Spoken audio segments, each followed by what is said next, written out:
Hello friends, welcome to my channel DigiDirect. I am Tanushri Jain and today we are going to learn about control statement. Previous lecture में अपन ने decision making का simple if वाला part देखा था। अब अपन इस lecture में देखेंगे इफ़ एल्स स्टेटमेंट क्या होता है। इसके अंदर क्या होता है, जब अगर अपन की कंडीशन ट्रू है तो इफ़ वाला पार्ट चलेगा और अगर अपनी कंडीशन फॉल्स है तो एल्स वाला पार्ट चलेगा। तो यहाँ पे पहले सिंटेक्स को समझते हैं। सिंटेक्स में क्या लिखा है, इफ़ कंडीशन, जैसा अपन ने सिंपल इफ़ में देखा था वही चीज़ है।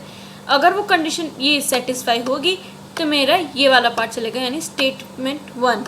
अगर ये मेरी कंडीशन सेटिस्फाई नहीं होती है तो मेरा एल्स पोर्शन चलेगा, यानी अगर ये है तो होता है तो ये चलना, वरना ये वाला पोर्शन चलना। एंड देन जो अपना स्टेटमेंट 3 लिखा है, जैसे प्रीवियस लेक्चर में स्टेटमेंट 2 था इफ़ ब्रैकेट के बाहर, वैसे ही यहाँ पे स्टेटमेंट 3 है, यानी ये इफ़ का पोर्शन फिनिश, देन ये एल्स का पोर्शन फिनिश, तो ये तो रन होगा ही बिकॉज इसका कोई लॉजिक नहीं है कंडीशन के साथ। तो अब अपन इसको प्रैक्टिकली समझते हैं। तो अपन ने लास्ट लेक्चर में ये वाला प्रैक्टिकल करा था, इसी को अब अपन कंटिन्यू में करता है।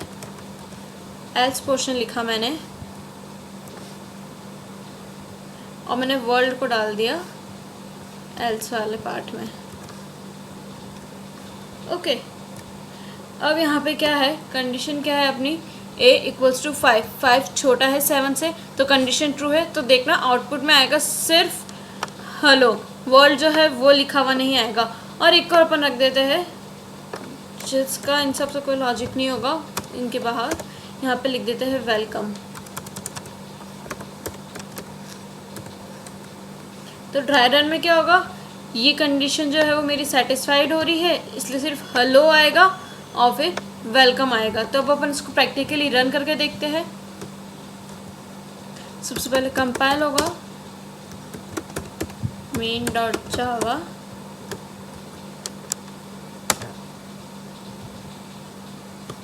और अब अपन इसको रन करेंगे जावा मेन।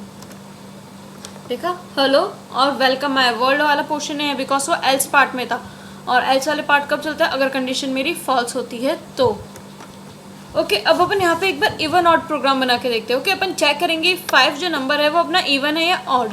तो इवन ऑड कौन सा होता है, इवन नंबर्स कौन से होते हैं, अपन ये बोल सकते हैं ना जो 2 से डिवाइड होता हो या जो 2 की टेबल में होता हो। ओके, तो अपन क्या करेंगे, a मॉडुलो 2 इक्वल्स टू 0, तो प्रिंट कर देना इवन अदरवाइज ऑड। ओके, पहले अपन इस लॉजिक को समझते हैं।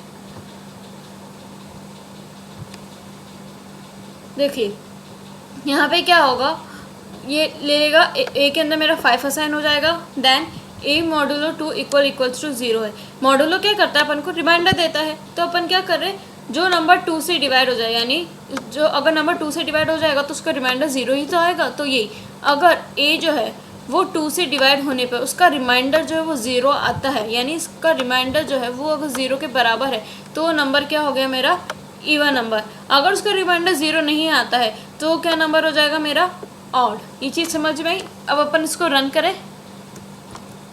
5 कौन सा नंबर होता है, ऑड, तो यहाँ पे आउटपुट क्या आएगा, ऑड। तो अपन ने कंपाइल करा एंड देन अब रन करा।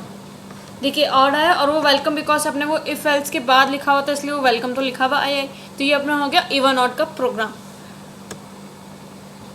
अब अपन नेक्स्ट टॉपिक समझते हैं, नेस्टेड इफ स्टेटमेंट। इसका मतलब क्या होता है, एक इफ स्टेटमेंट के अंदर दूसरा इफ का ब्लॉक होना, उसको बोलते हैं नेस्टेड इफ स्टेटमेंट। ओके, यहाँ पे क्या लिखा है, and if present inside N if block, यानी एक इफ के अंदर दूसरा इफ वाला पोर्शन होना। ठीक है, एक इफ के अंदर दूसरा इफ, उसको बोलते हैं अपन नेस्टेड इफ ब्लॉक। ये होता तो इफ एल्स की तरह ही है, लेकिन इसके अंदर क्या होता है, यहाँ पे एक इफ के अंदर दूसरा इफ है। अब अपन सिंटेक्स को देखते हैं। सिमिलरली पहली कंडीशन हो गई इफ के साथ एक कंडीशन। अब अगर मेरी कंडीशन सेटिस्फाइड होती तो वो क्या करेगा, इसके अंदर आ जाएगा, तो स्टेटमेंट 1 को एग्जीक्यूट कर देगा पहले, फिर अब वो वापस से नेक्स्ट लाइन पे जाएगा। तो यहाँ पे क्या लिख रखा मैंने, इफ कंडीशन 2। अगर मेरी कंडीशन 2 भी सेटिस्फाइड होती तो वो स्टेटमेंट 2 को प्रिंट कर देगा। अगर ये मेरी कंडीशन जो है वो सेटिस्फाइड नहीं होती तो वो यहाँ तक प्रिंट करेगा और उसके बाद वो आ जाएगा नीचे चेक करेगा सीधा। ओके, तो एल्स पोर्शन तो चलेगा नहीं। एल्स तो कब चलता है अपना, जब ये कंडीशन फॉल्स होती, तो मतलब वो सिर्फ यहीं तक रन होगा, यानी सिर्फ मेरा आउटपुट आएगा स्टेटमेंट 1। ओके, अब अपन ये देखते हैं, अगर मेरी कंडीशन 1 जो है वो मेरी फॉल्स निकलती है तो क्या पार्ट चलता है अपना, एल्स पार्ट, क्योंकि वो उसके अंदर ही नहीं आ रहा ना। अगर यहीं पे स्टार्टिंग में कंडीशन फॉल्स हो गई तो वो आएगा ही नहीं, तो वो शो कर देगा एल्स वाला पार्ट और यहाँ पे ये वाला आ जाएगा स्टेटमेंट। ओके, तो यहाँ ने इफ़ नेस्टेड इफ़ में क्या होता है, एक इफ़ के अंदर दूसरा इफ़ वाला पोर्शन होना, और पहली कंडीशन चेक होगी, फिर उसके अंदर जो दूसरा है इफ़ के साथ कंडीशन वो चेक होगी, तो सो ऑन। अब इसका अपन प्रैक्टिकली प्रोग्राम करते हैं, तो अपन इसी में कुछ चेंजेस करेंगे। ये इफ़ वाला एक पोर्शन हो गया। अब मैं इसके अंदर एक और इफ़ डाल देती हूँ और यहाँ पे मैं कंडीशन लिख दूँगी, if A equals to 5,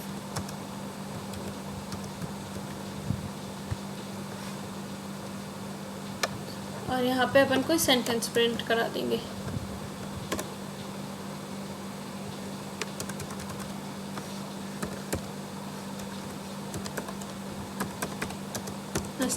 okay, ये कंडीशन तो फॉल्स होगी बिकॉज यहाँ a इक्वल्स टू 5 लिखा, तो यहाँ तो मैं यहाँ पे वैल्यू चेंज कर दूँ या ये कंडीशन नॉट इक्वल्स टू कर दूँ।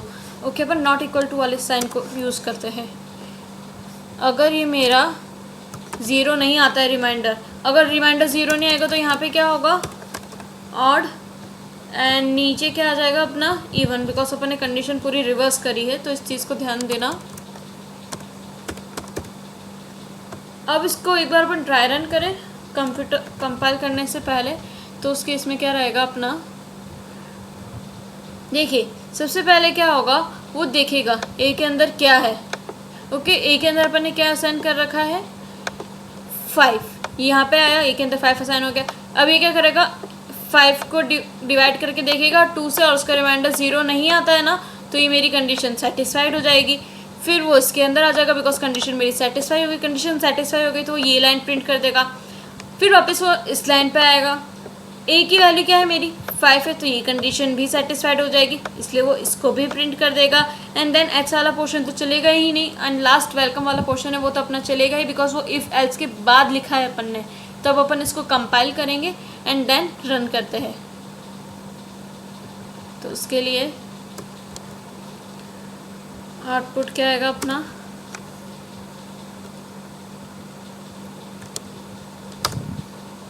देखिए ऑड आया, फिर वो उसके अंदर वाला लूप चला, नेस्टेड इफ लिखा हुआ है एंड देन वेलकम लिखा हुआ है।